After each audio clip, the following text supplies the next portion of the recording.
최근 삼성전자 인도 공장 노동자들이 한 달 넘게 끌어오던 파업을 중단했습니다. 이런 상황에서 최근 현대자동차 인도법인이 인도 증권시장에 사상 최대 규모로 상장했는데요. 현대차는 투명성 강화와 사회공헌 활동으로 14억 인도인의 마음을 사로잡으려 하지만 일각에서는 삼성전자, 인도 근로자 파업처럼 현대차도 인도 근로자에게 된통당하고 휘둘리지 않을까 걱정하는 시선도 있습니다. 현대차가 어떻게 해서 인도 상장을 결정하게 되었는지 영국 런던 증권사에서 놀라운 사연을 하나 보내왔습니다. 지금 바로 시작합니다. 안녕하세요. 저는 런던의 글로벌 투자은행 그린우드 캐피탈에서 아시아 자동차 산업을 분석하는 아울리 사라라고 합니다. 평소처럼 아시아 시장 동향을 살피던 제 일상이 오늘따라 심상치 않게 시작되었답니다. 무심코 휴대폰을 들여다보던 제 눈이 갑자기 커졌네요. 삼성전자 첸나이 공장의 파업 소식이 뜨거운 감자로 떠올랐거든요. 결국 노조는 35%의 임금 인상과 의료 혜택 확대를 얻어냈다고 하네요.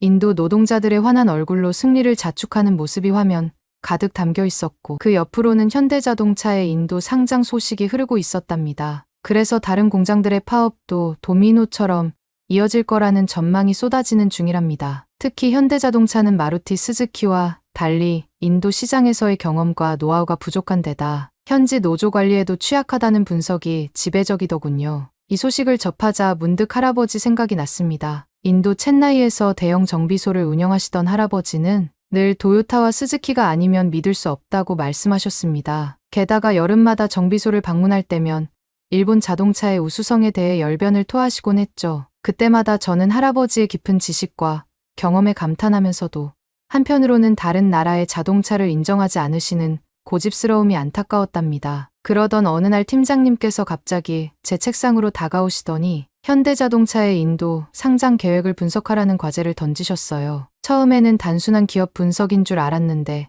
알고 보니 4조 5천억 원 규모의 대형 상장이더군요. 게다가 심상치 않은 타이밍이었습니다. 삼성전자의 파업 사태가 겨우 진정되었을 때라 인도 시장의 불안정성과 노사 갈등을 고려하면 이번 상장은 명백한 시기상조라고 생각했거든요. 보고서를 작성하면서 데이터를 하나하나 꼼꼼히 살펴보았답니다. 일본의 마루티 스즈키는 이미 40년간 인도 시장을 장악하고 있었고 최근에는 중국의 비아드가 파격적인 가격으로 시장을 흔들고 있었죠. 심지어 테슬라까지 인도 진출을 노리고 있다는 소문도 들려왔어요. 이런 상황에서 한국 기업이 성공할 확률은 극히 낮다는 게 제 결론이었습니다. 그때였습니다. 팀장님께서 데이터와 통계적 수치에 근거한 제 보고서를 집어들고 훑어보시더니 갑자기 표정이 심상치 않게 변했어요. 평소에 부드러운 미소는 온데간데 없고 깊은 주름이 이마에 새겨졌더군요. 팀장님은 제가 데이터만 보고 있다고 지적하시면서 실제 현장은 전혀 다를 수 있으니 직접 가서 확인해봐야 한다고 단호하게 말씀하셨어요. 그러더니 갑자기 인도 현장 실사를 지시하시는 게 아니겠습니까? 팀장님의 예상치 못한 반응에 순간 저는 할 말을 잃었답니다. 사실 마음 한켠에는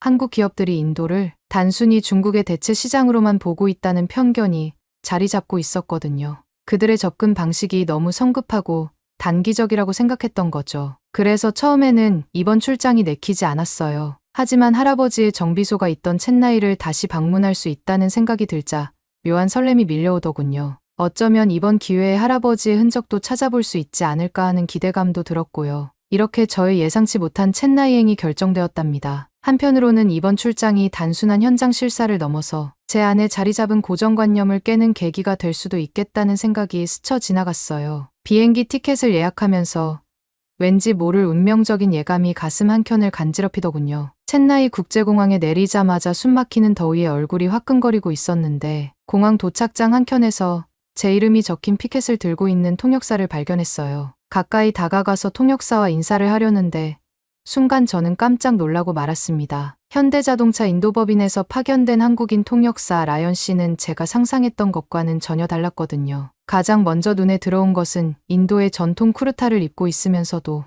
어딘가 모던한 분위기를 풍기는 그의 세련된 모습이었네요. 그런데 더 놀라운 것은 그의 언어 실력이었습니다. 영어는 물론 힌디어 타밀어까지 자유자재로 구사하는 모습에 저도 모르게 감탄하고 말았죠. 그러다 문득 의아한 생각이 들었습니다. 왜 현대차 실사에 한국 통역사가 필요한지 말이에요. 그러자 라연 씨는 현대차의 현지화 전략을 제대로 이해하려면 한국과 인도 양쪽의 시각이 모두 필요하다고 설명하면서 자신이 그 다리 역할을 하고 있다고 말하더군요. 그의 말에서 묻어나는 자부심과 진정성이 인상적이었답니다. 게다가 5년째 인도에 살면서 현지 문화와 비즈니스 환경을 연구해 왔다는 그의 이력은 제 호기심을 자극하기에 충분했습니다. 현대자동차 인도법인 통역사라면 차가운 데이터로는 결코 알 수 없는 현지의 생생한 이야기를 들려줄 수 있을 것 같았어요. 그러고 보니 팀장님께서 현장을 강조하셨던 이유도 이해가 되더군요. 라연 씨와 함께라면 보고서의 내용도 한층 더 깊이 있고 사실적으로 작성할 수 있을 거란 기대감이 들었답니다. 챗나이로 향하는 차 안에서 저는 라연 씨에게 인도 시장 진출에 대한 제 견해를 솔직히 털어놓았어요. 최근 삼성전자 파업으로 35%의 임금 인상을 얻어낸 노동자들의 기세가 하늘을 찌르는 상황에서 대규모 상장은 너무 성급한 결정이 아니냐고 물었죠. 게다가 이런 성공 사례를 본 다른 공장의 노동자들도 파업에 나설 텐데 이런 리스크는 어떻게 관리할 계획인지 과연 지금이 적절한 타이밍인지 의구심을 표현했답니다. 그러자 그는 고개를 살짝 저으며 미소를 지었고 데이터만으로는 보이지 않는 것들이 있다며 차창 밖을 가리켰죠. 지나가는 거리마다 Make in India 캠페인의 포스터가 눈에 띄었는데 라연 씨의 설명은 제가 알고 있던 것과는 사뭇 달랐어요. 모디 총리가 주창한 이 정책이 단순한 외자 유치가 아닌 영국 식민 지배 이후 줄곧 단직해온 인도인들의 제조업 부흥의 꿈이자 자존심이라는 거였죠. 그의 설명을 들으며 현대차가 인도 시장을 바라보는 시각이 제가 생각했던 것보다 훨씬 더 깊고 체계적이라는 걸 깨달았습니다. 단순히 노사관계나 시장 점유율 같은 표면적인 지표를 넘어 인도인들의 자존심과 꿈까지 이해하고 있다는 사실에 살짝 부끄러운 마음이 들었답니다. 제가 매일 보는 페이퍼상의 숫자와 데이터 분석이 얼마나 얄팍했는지 그제야 알 수 있었죠. 라연 씨는 외국 기업이 인도에 성공적으로 안착하려면 3개의 관문을 통과해야 한다고 설명했어요. 연방정부의 승인, 주정부의 협조, 그리고 가장 중요한 지역사회의 동해, 이 3중고를 모두 극복해야 하고 계속해서 인도 사람들 삶 속에 녹아들어야 한다고 설명했습니다. 저는 그제서야 제 보고서가 얼마나 피상적이었는지 느낄 수 있었어요. 이래서 페이퍼상의 숫자만 보는 게 아니라 항상 현장을 가깝게 두고 있어야 하는 건가 생각이 들었죠. 라연 씨는 인도가 마치 작은 대륙과 같다고 이야기하더군요. 28개 주와 8개의 연방 스칼지, 22개의 공용어, 수많은 종교와 카스트 제도가 만들어내는 복잡한 사회 구조에 대해 이야기하는 그의 눈빛이 반짝였답니다. 특히 현대차는 단순히 공장을 짓는 것이 아니라 마을 하나를 이해하는 것이라는 그의 말에 깊은 감명을 받았어요. 그렇게 라연 씨의 설명을 들으며 쇼핑몰에 잠시 들르게 되었고 그곳에서 뜻밖의 광경을 목격하게 되었죠. 디왈리 축제를 앞두고 현대차가 후원하는 지역 행사 준비가 한창이었는데요. 라연 씨가 행사 준비를 하는 현지 주민들과 자연스럽게 타밀어로 대화를 나누는 게 아니겠어요. 그들의 얼굴에서는 어떤 거부감도 찾아볼 수 없었습니다. 저는 라연 씨의 현지 적응력과 친화력에 경악하지 않을 수 없었습니다. 특히 인상 깊었던 건 한 노인과의 대화였어요. 노인은 손주가 현대차 기술교육원에서 공부하고 있다며 이제는 그들의 마을에서도 엔지니어가 나온다고 자랑스러워하더군요. 그 말을 통역해주는 라연 씨의 표정에서도 뿌듯함이 묻어났답니다. 이 모든 광경을 지켜보면서 저는 깊은 생각에 잠겼어요. 제가 본 것은 단순한 기업의 현지화가 아닌 지역사회와 함께 호흡하고 성장하는 새로운 형태의 기업 문화였거든요. 라연 씨의 말처럼 이것은 분명 공장을 넘어 마을을 이해하는 진정한 현지화의 모습이었답니다. 그렇게 점심을 먹기로 한 호텔로 향하던 중이었습니다. 저는 로비에서 뜻밖의 충격적인 광경을 목격했어요. 마루티 스즈키의 고위 임원들이 심각한 표정으로 회의실을 빠져나오고 있었거든요. 라연 씨가 귀띔해 주길 오늘이 마루티 스즈키의 분기별 이사회가 열리는 날이라고 하더군요. 40년간 인도 자동차 시장을 장악해온 마루티 스즈키는 현대차의 상장, 소식의 촉각을 곤두세우고 있다는 거였습니다. 우리는 자연스럽게 그들의 대화가 들리는 거리에 자리를 잡았어요. 일본 임원들의 긴장된 목소리가 들려왔죠. 40년을 있어도 이해할 수 없는 시장, 현대는 어떻게 이렇게 빨리 현지화에 성공하는 걸까 하는 내용이었는데 특히 제 귀를 사로잡은 건 그들은 우리와 다르게 접근하고 있다는 말이었답니다. 현대차의 인도 시장 공략법을 현재 시장 점유율 1위인 마루티, 스즈키 임원들의 입을 통해 듣게 되니 왠지 더 객관적이고 설득력 있게 다가왔어요. 40년간 인도 시장을 장악해온 기업의 임원들이 이렇게까지 긴장하고 있다는 사실이 현대차의 무서운 성장세를 증명해주는 것 같았거든요. 특히 이 상황을 차분히 설명하는 라연 씨의 분석력과 통찰력에 자꾸 시선이 갔답니다. 냉철한 판단력과 논리적인 설명이 전문가다운 매력으로 느껴지더군요. 그러다 문득 라연 씨와 눈이 마주치게 되었습니다. 인도 현지인들과 대화를 나누고 있었지만 그의 새까만 눈동자는 유난히 빛나 보였고 깊이가 느껴졌어요. 날카로운 턱선과 깔끔하게 정리된 눈썹, 그리고 무엇보다 전문가다운 카리스마가 묻어나는 그의 모습에 자꾸만 시선이 가게 되더군요. 한국인 특유의 단정하고 세련된 분위기가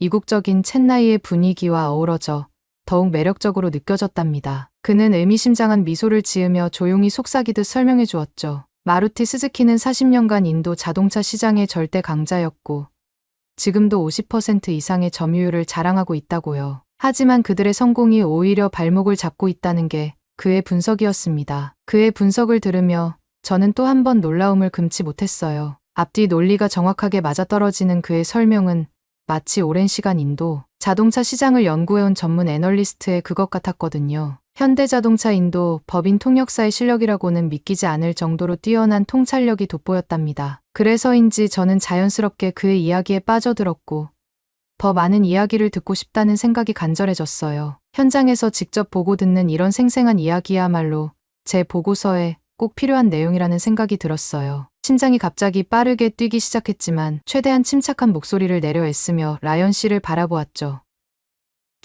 혹시 시간이 되신다면 일하면서 제가 먼저 말을 꺼냈고 귓가가 붉어지는 게 느껴졌지만 용기를 내어 저녁 식사를 제안했어요. 그가 잠시 놀란 듯한 표정을 짓더니 환하게 웃으며 고개를 끄덕였답니다. 물론 전 이게 순수하게 업무적인 목적이라고 스스로를 위안했지만 가방 속에서 립스틱을 꺼내 슬쩍 거울을 보고 있는 제 모습을 발견하고는 살짝 당황스러웠죠. 그래도 꽤나 자연스럽게 저녁 약속을 성사시킨 제 모습이 뿌듯하기도 하면서 손끝이 살짝 떨리는 걸 느낄 수 있었답니다. 저녁이 되어 전통 인도 레스토랑으로 자리를 옮겼는데 야외 테라스에서 바라보는 첸나이의 야경이 무척이나 인상적이었어요. 파이시안 커리의 향이 코끝을 스치는 가운데 라연 씨는 현대차의 독특한 현지화 전략을 하나하나 설명해 주었죠. 그의 설명을 들으면서 저는 자꾸만 그의 눈빛에 시선이 가는 제 자신을 발견했답니다. 전문가다운 날카로운 분석력과 부드러운 말투의 조화가 왜 이리 매력적으로 느껴지는지, 현지 종교 행사 참여부터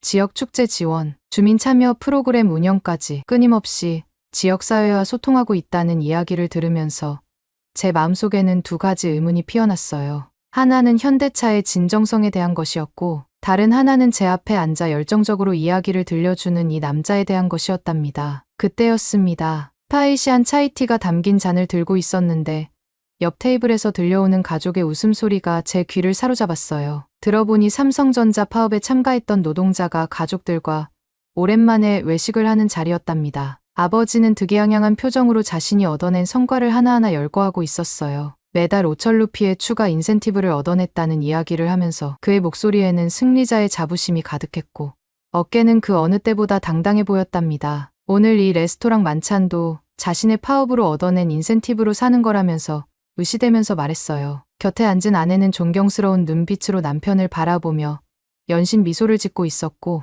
고등학생으로 보이는 아들은 아버지의 어깨를 으쓱이며 자랑스러워하는 모습이었습니다. 게다가 삼성전자는 내년 3월까지 생산성 안정화 인센티브를 매달 지급하기로 했다고 하네요. 심지어 직원 사망 시 10만 루피의 위로금 지급, 출산 시 2천 루피 상품권 제공, 결혼 휴가 제도까지 도입했다는 소식이었습니다. 저는 이 삼성 근로자 아버지의 목소리가 너무 의기양양하고 커서 당황했고 뒤이어 나오는 이야기에 더 경악하게 되었습니다. 아버지는 이것이 시작일 뿐이라며 앞으로 더 많은 것들을 얻어낼 수 있을 거라고 의미심장한 미소를 지었죠. 아내가 이제 딸의 결혼식도 더 여유 있게 준비할 수 있겠다고 말하자 남편은 더욱 뿌듯한 표정을 지었고 옆자리에 딸은 수줍은 미소를 지었답니다. 외국계 기업을 상대로 당당히 싸워 이겨낸 아버지의 모습에 온 가족이 자부심으로 빛나고 있었어요. 이런 그들의 대화를 듣고 있으니 제 마음이 더욱 무거워지고 걱정이 되었습니다. 고개를 들어 라연 씨를 바라보았어요. 현대차도 곧 들이닥칠 이런 문제를 도대체 어떻게 해결할 건지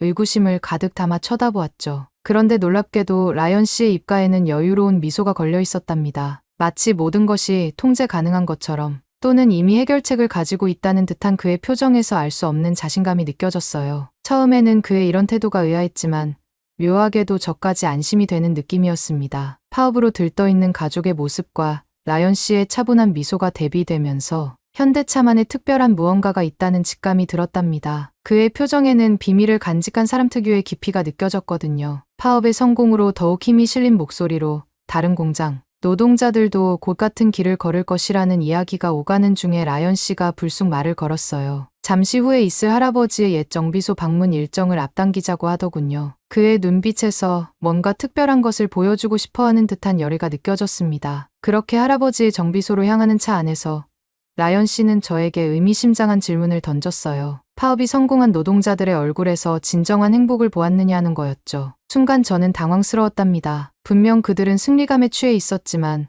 어딘가 모를 불안감도 감지됐거든요. 정비소에 도착하기 전 우리는 잠시 현대차 직원 식당에 들르게 되었어요. 그곳에서 목격한 광경은 제 예상을 완전히 뒤집어 놓았답니다. 인도 직원들과 한국 주재원들이 한 테이블에 모여 카레와 김치를 함께 나누고 있었거든요. 게다가 그들의 대화에서는 어떤 위계질서도 느껴지지 않았죠. 특히 인상 깊었던 건 한 인도 직원이 자신의 딸 결혼식 사진을 자랑하는 장면이었어요. 한국 주재원들이 진심으로 축하해주는 모습에서 진정한 동료애가 느껴졌답니다. 이것이 바로 라연 씨가 보여주고 싶었던 것이 아닐까 하는 생각이 들더군요. 그러다 문득 고개를 돌린 순간 저는 라연 씨의 깊어진 눈빛과 마주쳤어요. 그의 표정에서 현대차만의 특별한 비밀을 곧 알게 될 것 같은 예감이 들었습니다. 할아버지의 정비소로 향하는 발걸음이 점점 더 빨라지는 것을 느끼면서 제 심장도 덩달아 빠르게 뛰기 시작했답니다. 그렇게 할아버지의 정비소에 도착했고 정비소가 있던 거리에 들어서자 제 발걸음이 자연스레 멈춰섰어요. 할아버지의 낡은 간판이 있어야 할 자리에 반짝이는 현대 서비스 센터 로고가 떡하니 자리 잡고 있었거든요. 순간 제 눈을 의심했답니다. 어떻게 된 거죠? 라고 묻는 제 목소리가 떨렸는데 라연 씨는 그저 빙그레 웃으며 안으로 들어가자고 하더군요. 정비소 안으로 들어서자 더 놀라운 광경이 펼쳐졌습니다. 최신식 장비들 사이로 익숙한 얼굴들이 보였거든요. 할아버지의 오래된 제자들이었답니다. 그중 한 명인 라즈쉬 아저씨가 반가운 미소로 다가왔어요. 20년 전 제가 방문했을 때 늘 사탕을 몰래 주시던 그분이었죠. 그런데 이제는 현대차 마스터 테크니션이라는 명찰을 달고 계시더군요. 할아버지 시절 도요타만 고집하던 그가 현대차의 기술력을 칭찬하는 모습은 마치 영화의 한 장면 같았어요. 그러다 문득 눈에 들어온 오래된 사진 한 장에 제 심장이 멎는 듯했답니다. 할아버지와 정주영 회장님이 함께 찍은 사진이 떡하니 걸려있는 거예요. 저는 그 사진을 보고 믿을 수 없어서 라연 씨에게 정주영 회장님이 25년 전에 이곳을 직접 방문하셨다고요? 라고 놀라서 물어보았어요. 그러자 라연 씨는 묵직한 목소리로 설명을 시작했답니다. 정주영 회장은 늘 현장을 중시하셨고 근로자들과 같은 작업복을 입고 그들 곁에서 동고동락하신 분이라고 해요. 특히 1996년 아무도 인도 시장을 주목하지 않을 때 한국 기업 최초로 과감하게 진출을 결정하셨다는 거였죠. 그러면서 라연 씨는 벽에 걸린 오래된 사진 한 장을 가리켰어요. 할아버지와 정주영 회장님이 나란히 서서 웃고 있는 사진이었는데 그 아래에는 친필로 안 되면 되게 하라는 글귀가 새겨져 있었답니다. 라연 씨는 잠시 사진을 바라보다가 정주영 회장님의 또 다른 유명한 말씀을 들려주었어요. 이봐, 회복이나 했어. 라는 그 말씀이 현대차 인도 진출의 신념이 되었다고 하더군요. 특히 마음을 울린 건 라즈쉬 아저씨의 말씀이었어요. 처음에는 그들도 믿지 않았지만 현대는 인도에 진출했던 일본 기업이나 여느 다른 나라 기업과 달랐다고 해요. 그들의 경험을 인정하고 새로운 기술을 가르쳐 주었으며 이제는 그들이 젊은 기술자들을 가르치고 있다는 거였죠. 그의 눈빛에서 자부심이 빛나고 있었답니다. 라연 씨를 바라보니 그의 미소 속에 담긴 의미를 조금은 이해할 수 있을 것 같았습니다. 삼성전자의 파업 소식에 그가 보여준 여유로운 미소가 단순한 자신감이 아닌 25년에 걸친 현대차만의 특별한 현지화 전략에서 나온 것임을 깨달았거든요. 그제서야 제가 얼마나 표면적인 분석만 하고 있었는지 부끄러워졌답니다. 라연 씨는 이제 저녁 식사를 하면서 더 자세한 이야기를 나누자고 제안했어요. 첸나이에서 가장 전망 좋은 레스토랑으로 우리를 안내하더군요. 야외 테라스에 자리 잡자 황홀한 야경이 우리를 반겼고 노을빛 하늘 아래 펼쳐진 도시의 풍경은 마치 제 복잡한 마음을 달래주는 것 같았죠. 스파이시한 커리 향이 코끝을 스치는 가운데 오늘 하루 동안 보고 들은 것들이 계속 머릿속을 맴돌았답니다. 라연 씨는 와인을 한 잔 주문하더니 제가 궁금해할 현대차만의 특별한 이야기를 들려주기 시작했어요. 현지 종교 행사에 참여하고 지역 축제를 지원하며 주민 참여 프로그램을 운영하는 등 끊임없이 지역사회와 소통하고 있다는 설명이었죠. 특히 인상 깊었던 건 모든 정책이 현장의 목소리를 듣는 것에서 시작된다는 점이었습니다. 이야기를 들으면서 저는 자꾸만 그의 열정 어린 눈빛에 시선이 갔어요. 데이터와 숫자로만 바라보던 제 시각이 얼마나 편협했는지 깨닫게 되었거든요. 그리고 동시에 단순한 통역사가 이토록 깊이 있는 현대차의 전략을 알고 있다는 게 놀랍고 이상하게 느껴졌어요. 식사를 마무리할 즈음 라연 씨는 문득 프리 브레드 한 조각을 집어들더니 제게 물었어요. 제가 보고서에서 지적했던 현대차의 상장 시기가 왜 문제라고 생각하는지 다시 한번 묻더군요. 저는 삼성전자의 파업 사태부터 시작해서 인도 노동자들의 강성화, 복잡한 정부 규제까지 줄줄이 말씀드렸답니다. 그러자 그의 눈빛이 갑자기 진지해졌어요. 현대차는 지난 25년간 단 한 번도 심각한 노사 갈등을 겪은 적이 없다고 하더군요. 게다가 이번 상장은 단순한 자금 조달이 아닌 인도 시장과 운명을 함께하겠다는 의지의 표현이라고 설명했습니다. 현대자동차 본사 지분의 17.5%에 해당하는 상당 부분을 인도 투자자들에게 직접 매각하는 것은 대한민국 증시 역사상 전례가 없는 결정이라면서요. 이야기를 들으면서 저는 문득 오늘 본 모든 장면들이 하나로 연결되는 것을 느꼈어요. 할아버지의 정비소에서 시작된 현대차의 여정, 노동자들과의 깊은 신뢰관계, 그리고 지역사회와의 끈끈한 유대. 이 모든 것이 우연이 아닌 철저한 계획하에 이루어진 것 같았거든요. 밤 공기가 제법 쌀쌀해질 무렵 라연 씨는 내일은 더 놀라운 것을 보여주겠다며 신비로운 미소를 지었답니다. 다음 날 아침 라연 씨는 제게 전통시장을 구경시켜주겠다며 데리고 나갔어요. 향신료 향 가득한 시장 골목을 걸으며 저는 어젯밤 내내 머릿속을 맴돌던 수많은 의문들을 잊을 수 있었답니다. 그의 부드러운 미소를 보며 마음이 살짝 설레기도 했죠. 그때였어요. 시장의 북적거리는 소음 속에서 한 목소리가 유독 또렷하게 들려왔습니다. 이사님, 이사님, 여기서 뵙다니. 그 순간 마치 시간이 멈춘 것처럼 주변의 모든 소리가 갑자기 사라졌어요. 심장은 멎었다가 다시 쿵쾅거리기 시작했고 손끝까지 전율이 퍼져나갔답니다. 천천히 고개를 돌리는 제 동작이 마치 영화의 슬로우 모션처럼 느껴졌어요. 현대차 딜러 배지가 달린 정장 차림의 인도인 남성이 허리를 90도로 굽히며 인사하는 모습이 제 망막에 또렷이 새겨졌죠. 그의 입에서 나온 이사님이라는 두 글자가 마치 망치로 머리를 강타한 것처럼 아찔했어요. 순간 제 시야가 흐려지면서 다리에 힘이 풀렸답니다. 본능적으로 옆에 있던 과일 진열대를 붙잡았어요. 라연 씨를 바라보는 제 눈동자가 믿을 수 없다는 듯 커졌다 작아졌다를 반복했고 그의 표정이 순식간에 굳어지는 것이 슬로우 모션으로 보였죠. 마치 거대한 진공 속에 갇힌 것처럼 귓가에서는 이명이 울리기 시작했고 정신이 아득해지는 것을 느꼈어요. 지금 이게 무슨... 제 입에서 나온 말은 마치 다른 사람의 목소리처럼 낯설게 들렸답니다. 그가 현대차 인도법인 이사라는 충격적인 사실이 번개처럼 머릿속을 관통하는 순간 마치 퍼즐 조각이 맞춰지듯 지난 이틀간의 모든 상황이 새로운 의미로 다가왔어요. 그의 비범한 식견, 자신감 넘치는 태도, 직원들의 공손한 태도까지 모든 것이 달리 보이기 시작했답니다. 마치 슬로우 모션처럼 지난 이틀간의 기억이 주마등처럼 스쳐 지나갔어요. 카페에서의 대화, 정비소에서의 만남, 그리고 어젯밤 레스토랑에서 나눈 이야기까지 모든 게 거짓이었단 말인가요? 자신감과 분노, 그리고 부끄러움이 한꺼번에 밀려와 저도 모르게 비틀거리며 한 걸음 뒤로 물러섰답니다. 제 손에 들고 있던 쇼핑백이 바닥에 떨어졌지만 그것을 주울 생각조차 들지 않았어요. 저는 정신 차리고 라연 씨에게 사람들이 라연 씨를 이사님이라고 부르는데 도대체 무슨 의미냐고 따져 물었어요. 그동안 통역사라고 했던 말이 거짓이었느냐고. 목소리가 격앙되어 터져나왔지만 마지막 말은 목 안에서 잦아들었답니다. 제 눈에서는 금방이라도 눈물이 쏟아질 것 같았어요. 라연 씨는 잠시 깊은 숨을 내쉬더니 조심스럽게 설명을 시작했습니다. 처음부터 정체를 밝혔다면 제가 보여준 날카로운 통찰력과 솔직한 분석을 들을 수 없었을 거라고 했죠. 그의 목소리에는 진심이 묻어 있었지만 저는 고개를 돌려버렸답니다. 이틀 동안의 모든 순간이 우리 사이에 있었던 모든 게 그저 계산된 연기였는지를 물었어요. 제 목소리가 떨렸죠. 분노보다는 실망감이 더 컸던 것 같았습니다. 그동안 제가 느꼈던 설렘과 기대가 한순간에 허상이 되어버린 것 같았거든요. 라연 씨는 강변으로 천천히 걸음을 옮기며 대답했답니다. 진심을 숨긴 것은 맞지만 그게 전부는 아니라고 했어요. 우리가 나눈 대화와 우리 사이에 느꼈던 감정만큼은 그 어떤 연기도 계산도 아니었다고 덧붙였죠. 그의 진솔한 고백에 제 마음이 흔들렸지만 아직도 머릿속은 혼란스러웠답니다. 그때 라연 씨는 석양이 물들어가는 강가로 저를 이끌며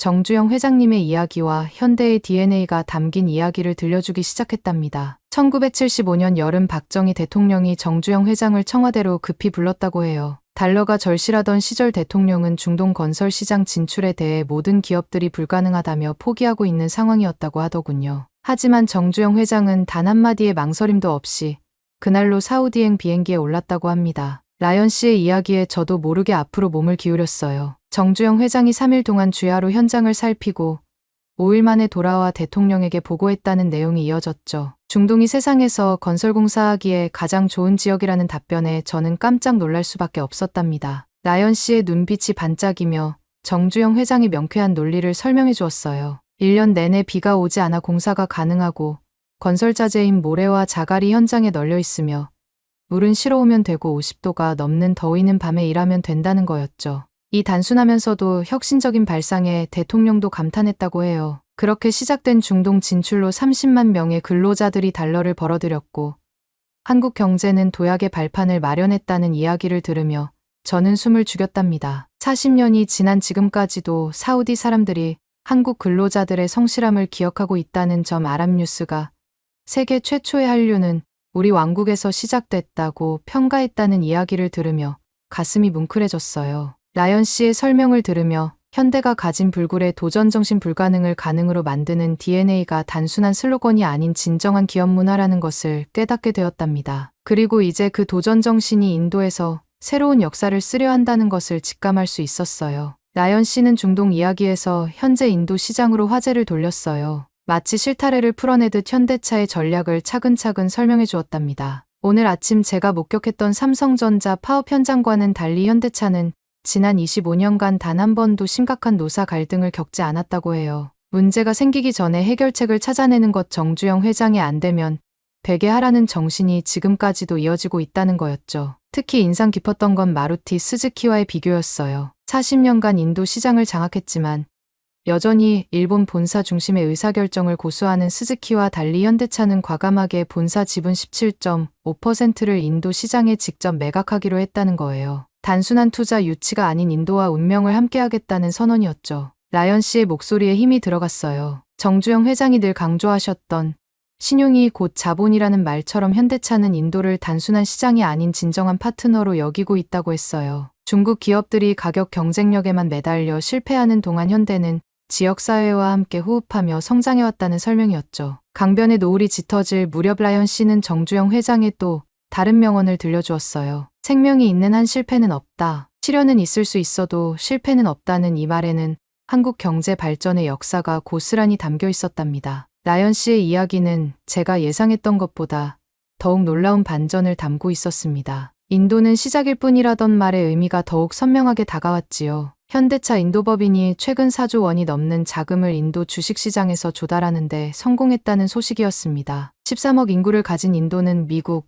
중국에 이어 세계에서 가장 중요한 시장이 되어가고 있었고 이번 상장은 인도 증시가 생긴 이래 역사상 최대 규모였다고 합니다. 그러면서 라연 씨는 차분하게 설명을 이어갔습니다. 인도의 자동차 보급률이 아직 8%에 불과하고 경제 성장률은 7%를 유지하고 있어 성장 잠재력이 무궁무진하다고 하더라고요. 마치 이전의 중동 시장의 기회를 누구보다 빨리 파악하고 아무도 도전하지 않았던 허허벌판에서 신화를 써갔던 현대의 모습과 똑같았어요. 앞으로 현대는 전체 생산량의 20%, 150만 대를 이곳에서 만들 예정이라고 하더군요. 그런데 더욱 놀라웠던 것은 그 다음 이야기였습니다. 라연 씨는 인도가 현대의 최종 목적지가 아니라고 했습니다. 아프리카로 가기 위한 교두보라는 것이었지요. 정주영 회장께서 중동에서 신화를 써내려 가셨듯이 현대는 인도에서 새로운 신화를 쓰고 그것을 아프리카까지 이어갈 것이라 했습니다. 제가 삼성도 이루지 못한 일을 어떻게 해낼 수 있느냐고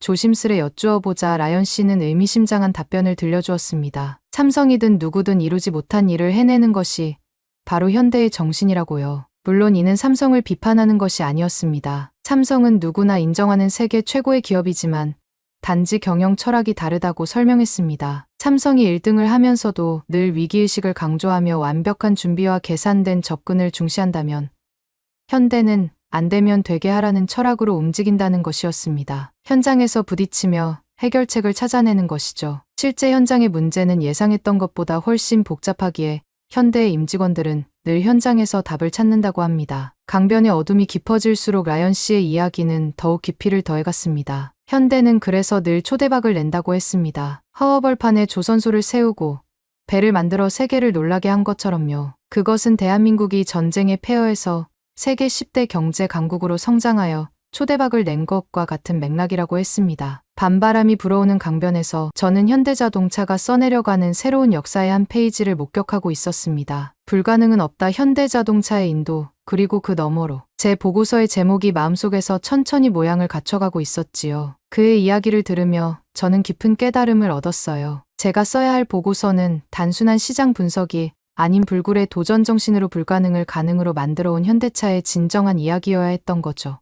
그리고 그 이야기는 인도에서 새로운 장을 열고 있었답니다. 중동에서 그랬던 것처럼 이곳에서도 새로운 신화를 만들어내겠다는 야망이 느껴졌죠. 저는 그제서야 라연 씨가 왜 자신의 정체를 숨기고 저를 이끌어 주었는지 이해할 수 있었답니다. 편견 없는 시선으로 현대차의 진정한 가치를 발견하게 해주고 싶었던 거겠죠. 강변에 완전히 어둠이 내렸지만 제 마음속은 그 어느 때보다 밝았어요. 이제 저는 새로운 보고서를 써야겠다는 결심이 섰거든요. 불가능은 없다, 무적 불도저 현대라는 제 인생에서 가장 의미 있는 보고서가 될 것 같았답니다. 오늘 사연은 여기까지입니다. 어떻게 들으셨나요?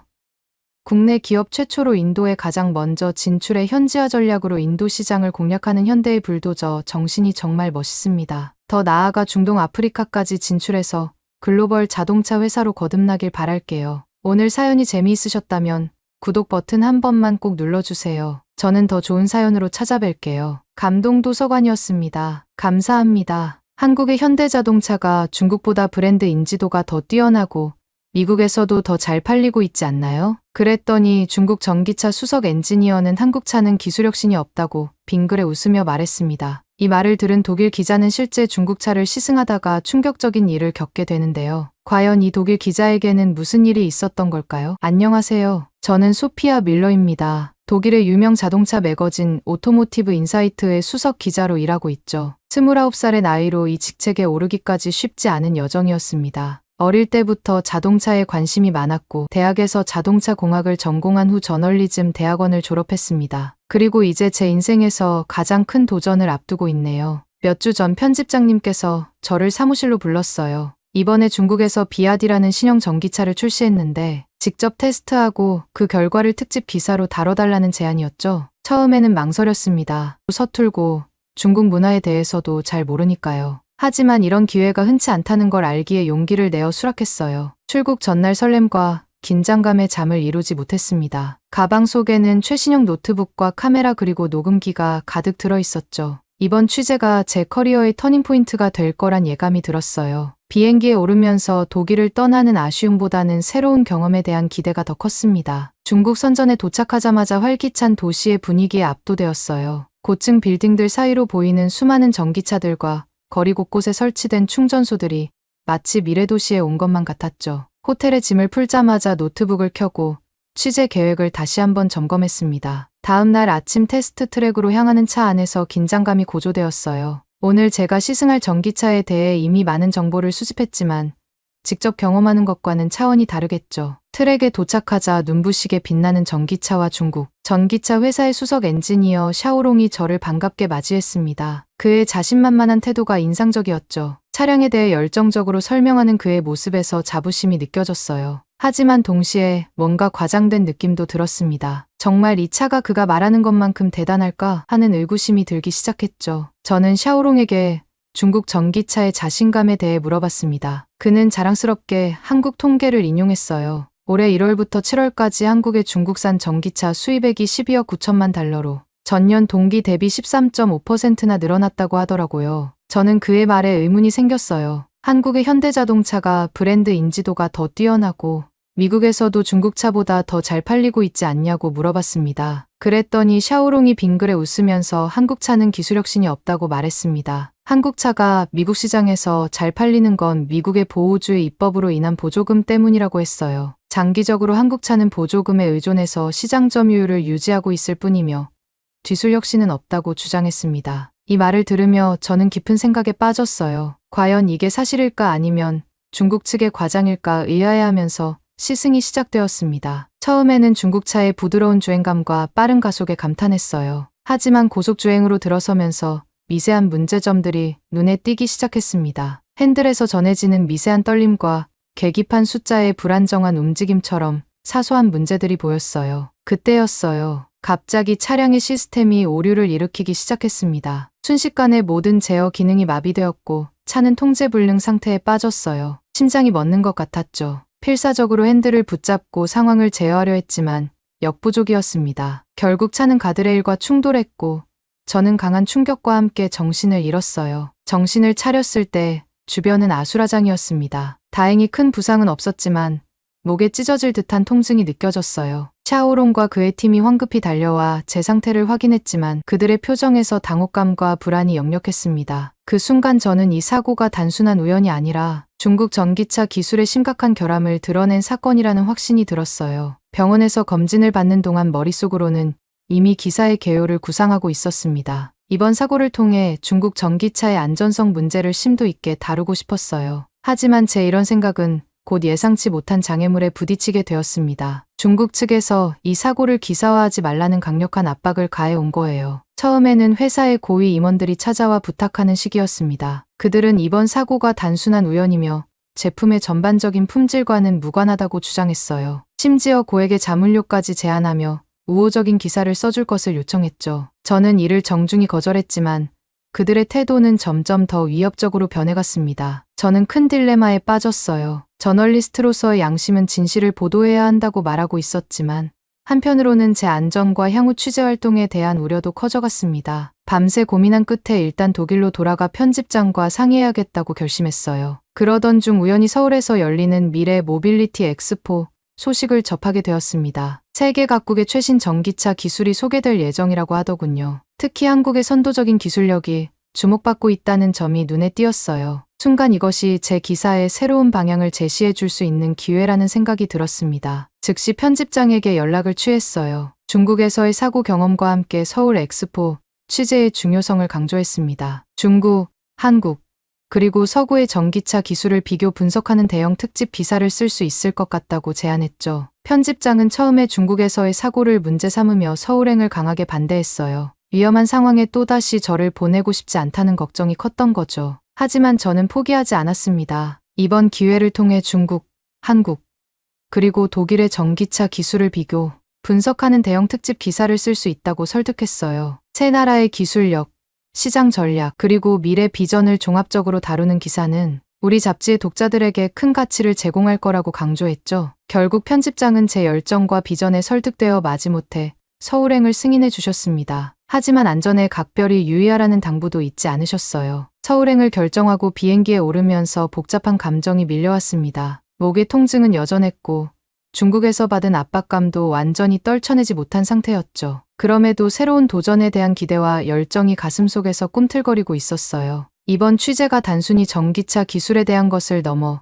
국제 정치와 산업의 역학관계, 그리고 저널리스트로서의 제 역할에 대해 깊이 고민하게 만드는 계기가 될 것 같았습니다. 서울행 비행기에 올랐을 때 이번 취재가 제 경력에 큰 전환점이 될 것이라는 예감이 들었습니다. 한국의 수도는 활기와 혁신으로 가득 찬 도시라고 들었는데 직접 경험해보고 싶었거든요. 게다가 미래 모빌리티 엑스포는 전 세계 자동차 산업의 최신 동향을 한눈에 볼 수 있는 절호의 기회였습니다. 공항에 도착하자마자 서울의 첨단 기술이 눈에 띄었어요. 자동 출입국 시스템부터 정시에 딱 도착하는 지하철까지 모든 것이 효율적으로 움직이는 모습이 인상적이었습니다. 이런 기술력이 자동차 산업에도 적용되어 있을 거라는 기대감에 가슴이 뛰었죠. 엑스포 현장은 상상 이상으로 활기찼습니다. 세계 각국의 자동차 기업들이 자사의 최신 기술을 뽐내고 있었는데 그 중에서도 한국 기업들의 부스가 특히 눈길을 끌더라고요. 특히 LG전자의 2차 전지 배터리 기술 앞에서 저는 놀라움을 감출 수 없었습니다. LG전자의 2차 전지 배터리 기술 부스에 다가가자 목걸이에 김현수라고 적힌 이름표를 단 한국 직원이 반갑게 맞아주었어요. 김현수 씨의 설명을 들으며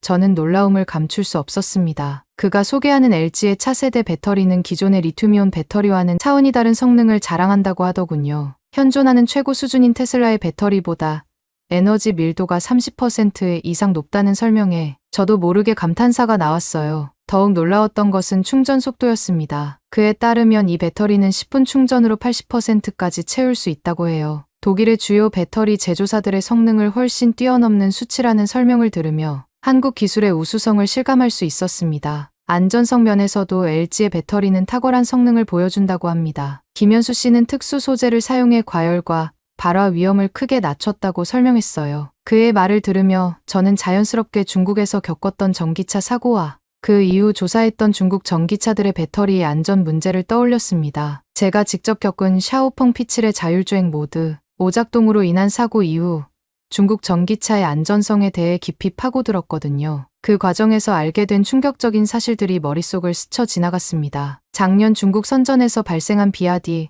전기차 연쇄 화재 사고는 당시 자동차 업계에 큰 충격을 주었죠. 또한 제가 중국을 떠나기 직전 상하이에서 일어난 샤오펑 P7의 주차장 폭발 사건도 생생히 기억났어요. 게다가 우리 잡지에서 다루었던 중국 CATL의 배터리를 사용한 테슬라 모델 3가 베이징에서 주행 중 발화에 큰 논란이 된 사건도 떠올랐습니다. 당시 이 사건을 취재하면서 중국 배터리의 안전성 문제가 얼마나 심각한지 깨달았었죠. 이런 사건들을 떠올리며 김현수 씨가 설명하는 LG 배터리의 안전성에 새삼 감탄하지 않을 수 없었습니다. 제가 직접 겪고 조사한 중국 전기차들의 문제점을 LG가 완벽히 해결한 것 같아 보였거든요. 특수 소재를 사용해 과열과 발화 위험을 크게 낮췄다는 설명은 제게 특히 큰 의미로 다가왔어요. 그의 설명을 들으며 LG의 이런 안전, 기술 향상이 전 세계 전기차 시장에 새로운 표준을 제시할 것 같다는 생각이 들었습니다. 한국 기업의 기술력에 다시 한번 감탄하며 이 혁신적인 배터리가 앞으로 전기차 산업에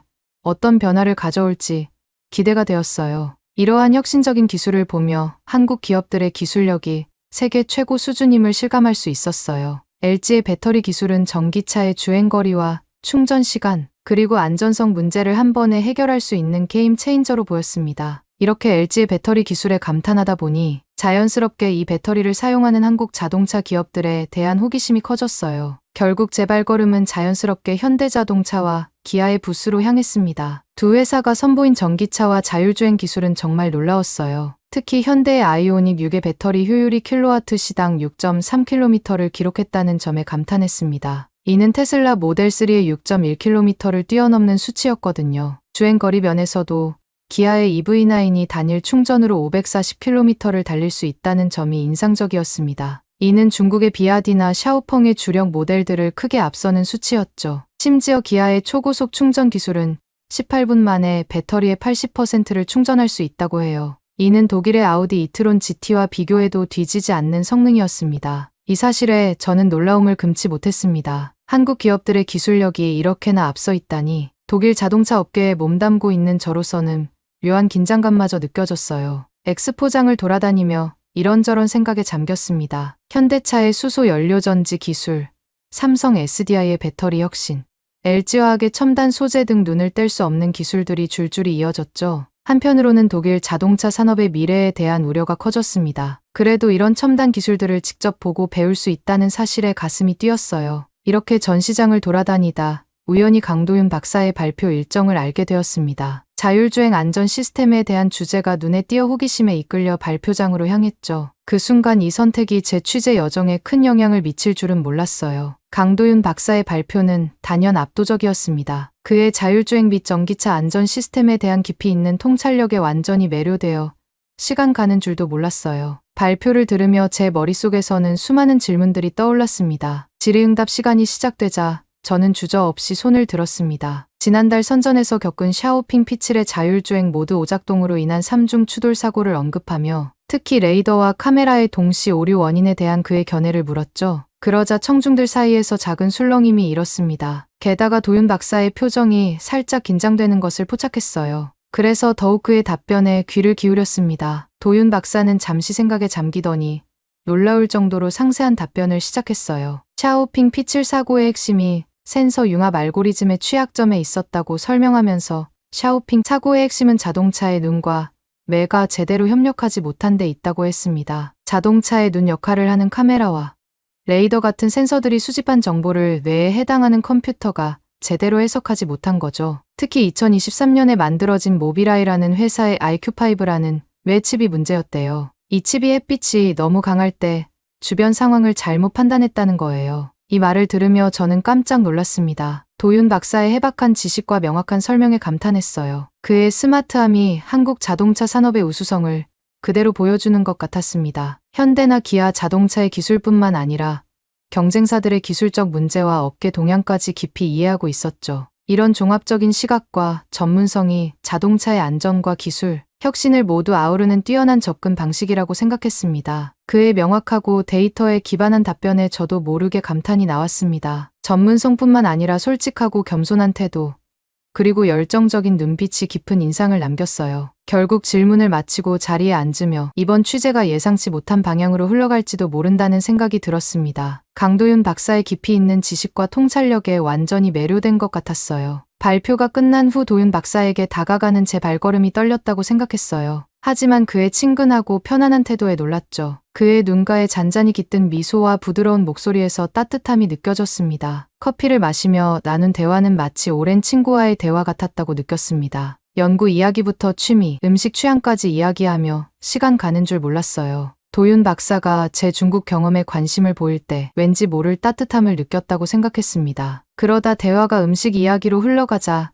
그의 눈이 반짝였어요. 독일 음식도 맛있지만 한국 음식도 정말 훌륭해요. 다음에 시간 되면 제가 서울의 숨은 맛집들을 소개해드릴게요. 그의 말에 저도 모르게 미소 지었습니다. 게다가 도윤 박사는 제 호기심 어린 눈빛을 알아챘는지 이어서 말을 이었어요. 한국의 기술만큼이나 한국 문화도 매력이 넘칩니다. 시간이 되시면 한국의 아름다운 궁궐이나 현대적인 건축물들도 꼭 둘러보고 가세요. 저는 그의 제안에 이 여행이 단순한 취재를 넘어 더 풍성한 경험이 될 것 같다는 예감이 들었어요. 그렇게 호텔로 돌아왔는데 충격적인 일이 벌어졌어요. 노트북을 열고 그동안의 취재 내용을 정리하려는 순간 화면이 깜빡이더니 모든 파일이 사라져 버렸습니다. 순간 등줄기에 식은땀이 흘렀죠. 처음에는 단순한 오류라고 여겼지만 점점 심각한 상황임을 깨달았습니다. 아무리 노력해도 파일들이 복구되지 않았고 오히려 더 많은 정보가 삭제되는 것 같았어요. 그제야 해킹을 당했다는 사실을 인정할 수밖에 없었습니다. 당황스러움과 함께 중국에서의 기억이 선명하게 떠올랐어요. 사고 내용을 기사화하지 말라며 받았던 압박감이 다시 느껴지는 듯했습니다. 순간 아찔한 생각이 스쳐 지나갔죠. 혹시 그들이 제 노트북에 일부러 악성 바이러스를 심은 것은 아닐까? 중국에서 급하게 구매했던 USB가 의심스럽게 여겨졌어요. 그때 보안 프로그램 설치를 미뤘던 것이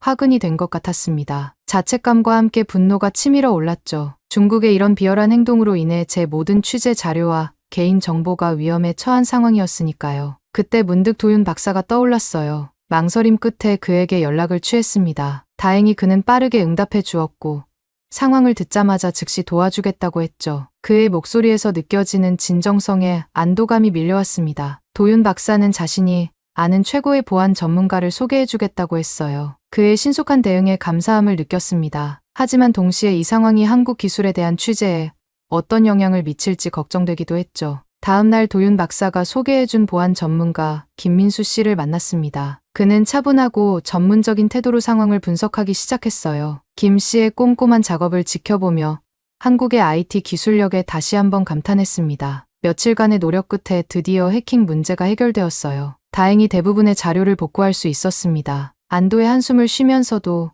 이번 사건이 주는 교훈을 깊이 새겼죠. 보안의 중요성을 몸소 체험한 셈이었습니다. 하지만 문제는 여기서 끝나지 않았어요. 갑자기 중국 언론에서 독일 기자의 해킹 사건에 대한 의혹을 제기하는 보도를 내보냈습니다. 그들은 마치 제가 의도적으로 해킹을 당한 것처럼 왜곡된 시각으로 보도하기 시작했죠. 순간 모든 것이 무너지는 것 같았습니다. 중국에서의 사고 취재와 이번 해킹 사건이 연결되면서 제 신뢰성이 한순간에 의심받게 된 거예요. 절망감이 밀려왔지만 이대로 물러설 수는 없었습니다. 이것이 중국이 사고 사실을 은폐하려는 시도라는 확신이 들었어요. 진실을 밝히고 오해를 풀어야 한다고 다짐했죠. 다행히 도윤 박사와 김민수 씨가 적극적으로 나서주었어요. 그들은 먼저 해킹의 근원지가 중국이라는 것을 명확히 밝혀냈습니다. 더 나아가 이 해킹이 중국에서 있었던 사고 사실을 숨기려는 의도적인 공격이었다는 증거도 찾아냈죠. 그들의 노력으로 제가 피해자라는 사실이 입증되었고 중국 언론의 왜곡된 보도를 막을 수 있었습니다. 도윤 박사는 한국 언론들과 소통하며 사실관계를 바로잡았고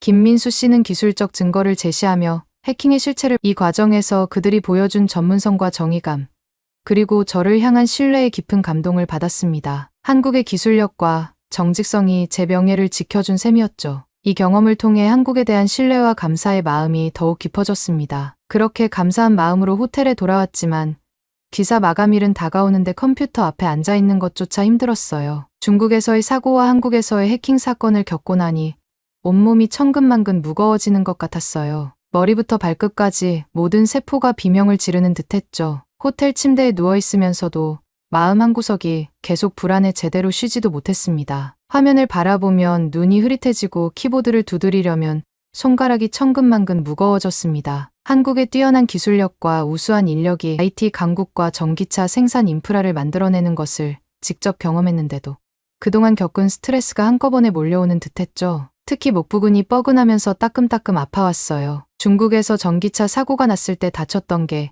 이제야 긴장이 풀리면서 통증이 심해지는 것 같았습니다. 어찌해야 할지 몰라 난감해하고 있을 때 문득 도윤 박사가 떠올랐어요. 망설임 끝에 다시 한번 그에게 도움을 청했습니다. 다행히 그는 마침 근처에서 세미나를 마치고 식사를 끝낸 참이라고 하더라고요. 그러면서 자신과 함께 한의원에 가보자고 제안했습니다. 저는 한의원이라는 곳을 처음 들어봐서 어떤 곳이냐고 물어봤어요. 도윤 박사는 침을 놓아서 통증을 없애주는 한국 전통의학이라고 소개했습니다. 말만 들어서는 이해가 잘 안 됐지만 김도윤 박사와 신뢰가 너무 두터워서 믿고 한의원을 방문해 보기로 했습니다. 처음 강남의 한 한의원에 도착하니 처음 보는 한약재들과 독특한 향, 그리고 침술 도구들이 낯설면서도 묘하게 신비로웠어요. 긴장된 마음으로 진료실로 향했습니다. 한의사 선생님이 따뜻한 미소로 저를 맞이하셨죠. 한의사 선생님은 제 상태를 꼼꼼히 살펴보더니 스트레스로 인한 기와 혈액순환 불균형이라고 진단했습니다. 한의원에 들어서자 낯선 향과 분위기에 긴장감이 몰려왔습니다. 그러다 선생님께서 들고 계신 침을 보는 순간 심장이 덜컥 내려앉는 듯했어요. 가느다란 바늘이 너무나 뾰족해 보여 순간 숨을 들이켰죠. 바늘에 찔리는 고통을 상상하며 눈을 질끈 감았는데